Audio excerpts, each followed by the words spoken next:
Hello what's up guys, welcome back to our channel Ricky life. So guys, ఈరోజు video ఏంటంటే Gummadi Narsaiah teaser గురించి మనం ముచ్చటేద్దాం. So politics అనగానే ప్రజల్ని దోచుకోవడం, ప్రజలకి లేనిపోని హామీలు ఇచ్చి వాళ్ళని డైవర్ట్ చేసేసి వాళ్ళ ఓట్లు లాగేసుకొని వచ్చిన తర్వాత, గెలిచిన తర్వాత, సీట్లో కూర్చున్న తర్వాత ఆ మాటలు గుర్తుపెట్టుకోకుండా మర్చిపోయి ఎక్కడ భూములు వస్తున్నాయి, ఎక్కడ జాగాలు వస్తున్నాయి, ఎక్కడ ఆస్తులు వస్తున్నాయి, ఎక్కడి నుండి డబ్బు వస్తుంది అని ఫోకస్ చేసి సంపాదించుకొని ఆశలు ఎన్నికేసే రోజులు ఇవి. సో ఇలాంటి పాలిటిక్స్ అంటేనే చెత్త అని అనిపించే విధంగా బిహేవ్ చేసే రోజులు, ఇంట్లో ఫ్యామిలీని కూడా మెన్షన్ చేసి అసెంబ్లీలో తిట్టుకునే రోజులు.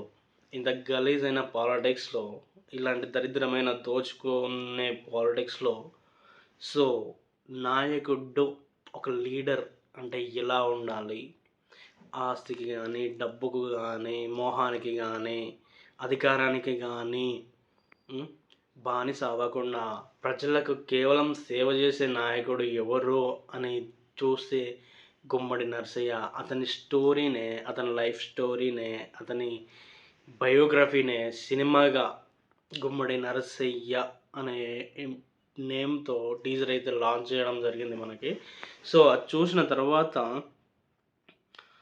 ఈ రోజుల్లో ఏంటంటే ఒక అసెంబ్లీకి వెళ్ళగానే వెంటనే ఒక హీరోలా ఫీల్ అయిపోయి, లేకపోతే కొన్ని ఆశలు సంపాదించుకొని ఇల్లులు, ఫామ్ హౌజులు, కార్లు, బంగ్లాలు ఇలాంటి జల్సా లైఫ్ని ఎంజాయ్ చేసే రోజులు ఇవి. అలాంటి రోజులలో కూడా ఒక ఇన్స్పైర్ అయిన లీడర్ గుమ్మడి నరసయ్య. అతను ఎక్కడికి పోయినా సైకిల్ మీద వెళ్ళేవాడు, బస్సులో వెళ్ళేవాడు, భోజనం చేసే హోటల్ దగ్గర భోజనం చేసేవాడు. Simple life. దానికి సెక్యూరిటీ కూడా చాలా తక్కువే. చెప్పాలంటే సెక్యూరిటీ కూడా లేదు.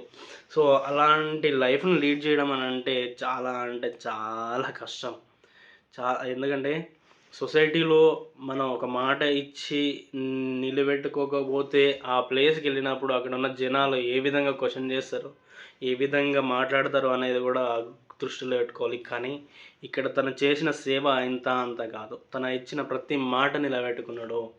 గవర్నమెంట్ నుండి వచ్చే తన శాలరీ కూడా ఏదో ఒక రకంగా ప్రజల కోసమే ఖర్చు పెట్టేవాడు. గవర్నమెంట్ నుంచి వచ్చే ఫండ్స్, గవర్నమెంట్ నుంచి వచ్చే పథకాలు ఇవన్నీ ప్రజలకే చేరాలి.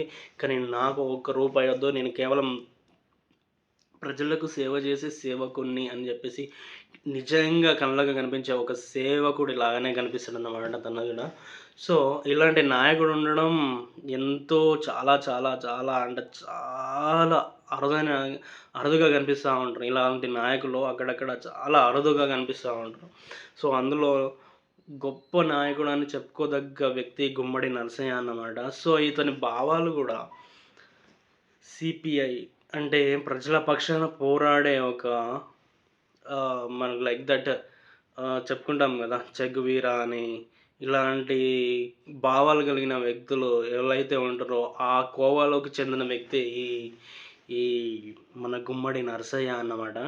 చాలా అంటే చాలా ఇన్స్పైరింగ్ స్టోరీ. కాకపోతే జనాలందరికీ ఎవరికి తెలియదు.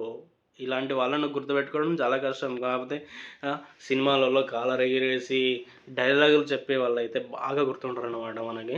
సో మనకి ఇలాంటి వాళ్ళు గుర్తుండరు బేసిక్గా. సో నేను చెప్పేది ఏంటంటే, ఈ సినిమా కోసం నేనైతే ఫుల్ ఫ్లెజ్డ్గా 100%గా ఎదురు చూస్తున్నాను అనమాట.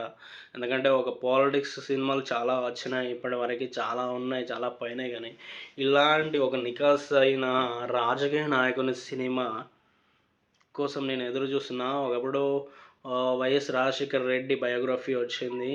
సో తను ఎప్పుడూ ఒక రేంజ్లో ఉండేవాడు అనమాట. కార్లు, బంగ్లాలు, మీటింగ్లు, సెటిల్మెంట్లు, ప్రజల కోసం ఆలోచించడం. కానీ ఇతను ప్రజలలోనే జీవించిండు అనమాట. అతనికి వైఎస్ రాజశేఖర్ రెడ్డి క్యారెక్టర్కి ఈ క్యారెక్టర్కి చాలా అంటే చాలా తేడా ఉంటుంది. అందుకే నేను ఇలాంటి సినిమా కోసం నేనైతే వెయిట్ చేస్తున్నాను అనమాట. సో టీజర్ చూసినప్పుడు అయితే నాకు అనిపించింది,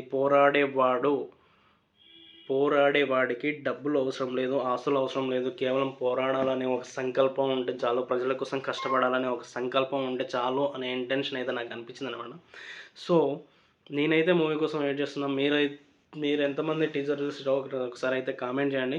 సో అంటిల్ దెన్ నెక్స్ట్ వీడియోతో మీ ముందుకు వస్తాను. So bye.